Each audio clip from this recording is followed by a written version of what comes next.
Bonjour à tous. Donc, on va passer avec une nouvelle vidéo. Ça fait très longtemps.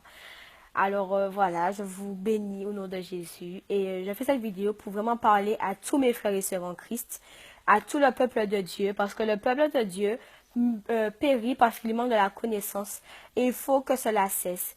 Et j'ai vraiment besoin de parler à tous mes frères et sœurs en Christ, surtout à tous mes jeunes frères et sœurs en Christ, parce que le monde commence à tourner vraiment mal. Nous sommes sous la fin des temps et il faut que le peuple de Dieu et que l'armée de Dieu se lève pour contre-attaquer tout ça. Donc, j'avais fait une première vidéo où je parlais du salut et je disais aux enfants de Dieu qui ont connu Christ et qui sont dans le monde de retourner à leur créature, de retourner à Dieu.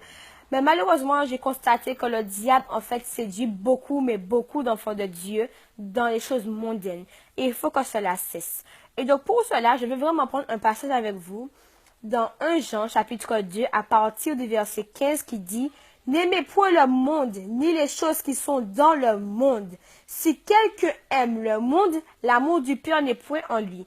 Donc déjà, dans ce passage, Dieu nous dit bien une chose. N'aimez pas le monde, ni les choses qui sont dans le monde.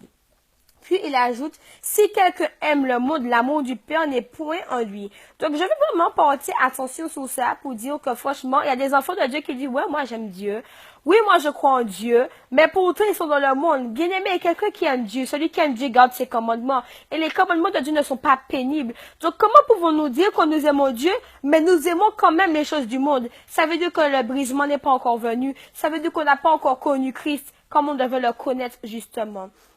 Donc voilà. Et après, ça dit, car tout ce qui est dans le monde, la convoitise de la chair, la convoitise des yeux et l'orgueil de la vie, ne vient point du Père, mais vient du monde. Et le monde passe, et sa convoitise aussi, mais celui qui fait la volonté de Dieu demeure éternellement. Donc je vais vraiment prendre ce verset qui dit, n'aimez point le monde, ni les choses qui sont dans le monde.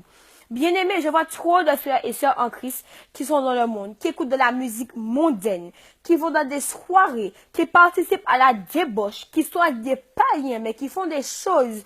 Mais je me dis, mais wow, mais non, je ne peux pas laisser des enfants de Dieu qui ont reçu la parole, qui ont reçu Jésus-Christ, continuer et retourner dans le monde. C'est pas normal. Il faut que ça cesse, bien-aimés. Il faut que ça cesse.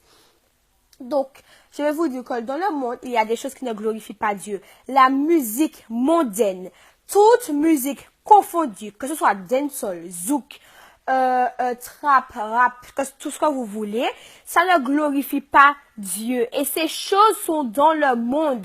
Ces choses font partie du monde et Dieu ne veut pas que ses enfants soient dans ces choses. Donc, il faut se positionner dès maintenant avec Dieu, bien-aimé. On ne se moque pas de Dieu. Dieu, ce n'est pas un jouet. Oui, Dieu est bon. Oui, Dieu est amour. Mais Dieu, nous ne l'oublions pas, Dieu est un Dieu juste. C'est le juste juge. Alors, bien-aimé, il faut que cela cesse. Il faut que vous compreniez bien que nous ne devons pas rester dans le monde, mais que nous ne devons pas non plus nous laisser le monde nous conformer, mais nous devons impacter le monde avec Jésus-Christ. C'est comme cela que nous devons faire. Et donc, parce que franchement, je dis ça là parce que je suis vraiment très attristée et même agacée parce que je vois des enfants de Dieu, des frères et sœurs en Christ, hein, entre guillemets, en Christ, hein, qui mettent un verset un moment. Un moment, tu les vois partager une musique du monde. Un autre moment, tu les vois partager des choses qui ne glorifient en rien Dieu. Je me dis, non, mais il faut que ça cesse, bien aimé, il faut que ça cesse. Et même la musique du monde, je veux surtout aussi parler de Pokémon Go. Et je sais que cela ne plaira pas à tout le monde, mais je dis la vérité. C'est Dieu qui me permet de le dire. Pokémon Go, les musiques mondaines, dancehall, les kalash, les ceci, les cela. Dieu est contre ces choses. Dieu n'est pas dans ces choses. Ce n'est pas normal que des chrétiens jouent à Pokémon Go. Moi, je dis, ce n'est pas normal que des enfants de Dieu jouent à Pokémon Go. Ce sont des démons que ces personnes sont en train de contracter et ils donnent à ces démons des droits sur leur vie. Bien aimé, il ne faudra pas s'étonner. Il ne faudra pas s'étonner quand le malheur va arriver. Il ne faudra vraiment pas s'étonner. Et donc, je dis tout cela parce que Dieu a un réveil spirituel pour la Martinique. Il y a un réveil spirituel qui s'annonce pour la Martinique. Mais il faut que les enfants de Dieu se lèvent. Il faut que la main de Dieu se lève et combattre l'ennemi, combattre les esprits méchants, les esprits mauvais, afin de gagner la Martinique pour Jésus. Et il faut que ce réveil spirituel arrive. Mais pour cela, bien-aimés, il faut que les enfants de Dieu se positionnent. Les enfants de Dieu ne peuvent pas rester dans la débauche, ni dans le monde, ni dans les choses mondaines, mais il faut que les enfants de Dieu se consacrent et une vie de prière, une vie de sanctification, une vie de consécration, vraiment, que les enfants de Dieu apprennent et méditent la parole de Dieu pour vraiment être prêts pour leur combat. Bien-aimés, nous sommes sur la fin des temps. Là, le diable, il n'a plus beaucoup de temps encore. Il sait que sa condamnation arrive bientôt et sa colère est grande. Alors, bien-aimés, levez-vous. Et donc, c'est pour cela aussi, je veux surtout dire à mes frères et sœurs en Christ, d'arrêter de faire du n'importe quoi sur les réseaux sociaux. Parce que, bien aimé, il y a des païens, il y a des personnes qui ont besoin de Dieu, il y a des âmes qui attendent Jésus dehors, et que quand ils ont besoin de Dieu, et qu'ils voient que des enfants de Dieu eux-mêmes sont dans le monde à moitié, dans le monde à moitié en Christ, bien aimé, ce n'est pas crédible du tout. Ce n'est pas crédible. Et donc, pour cela, nous allons prendre un Pierre, dans 1 Pierre 2, au verset 12, il est dit: ayez au milieu des païens une bonne conduite, afin que là même où ils vous calomnient, comme si vous étiez des malfaiteurs, ils remarquent vos bonnes œuvres et glorifient Dieu au jour où il les visitera. Bien aimé, c'est un verset à méditer et c'est un verset à comprendre. Ayez au milieu des païens une bonne conduite. On ne peut pas parler de Dieu un moment, l'autre jour on parle des choses du monde, on parle de la musique, on partage des musiques mondaines, non.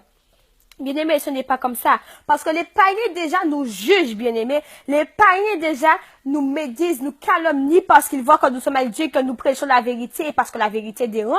Et que les païens même voient que oui, nous voulons parler de Dieu, mais qu'en même temps que nous parlons des choses du monde, que nous sommes en même temps dans leur camp. Bien-aimés, ce n'est pas crédible et ça ne fait pas bonne impression du tout sur les païens. Pour pouvoir évangéliser, pour pouvoir parler, exhorter les autres à venir à Jésus-Christ, ce n'est pas de cette façon qu'il faut le faire. Et c'est pour cela qu'il dit: ayez au milieu des païens une bonne conduite, afin que là même où ils vous calomnient comme si vous étiez des malfaiteurs, puisque c'est ce qu'ils pensent que nous sommes, ils remarquent vos bonnes œuvres et glorifient Dieu au jour où il les visitera. Ça veut dire que Dieu visitera chaque païen. Dieu a besoin de ramener des âmes à lui, bien-aimés, avant que la fin du monde arrive. Et donc pour cela, il faut que nous, les enfants de Dieu, nous nous positionnons pour porter la parole de Dieu. Donc vraiment, je veux surtout dire aux frères et sœurs en Christ, positionnez-vous, gardez un objectif en tête. L'objectif, c'est le royaume de Dieu. Affectionnez-vous aux choses d'en haut et non aux choses qui sont sur la terre. Bien-aimés, l'un n'est plus à la rigolade. Nous avons une mission à accomplir pour Dieu. Le réveil spirituel arrive en Martinique et il faut que nous gagnions la Martinique pour Jésus. Donc, si tu es d'accord avec cette vidéo, prends-la, médite la parole de Dieu et partage cette vidéo. Et je vous dis à très bientôt. Bye bye.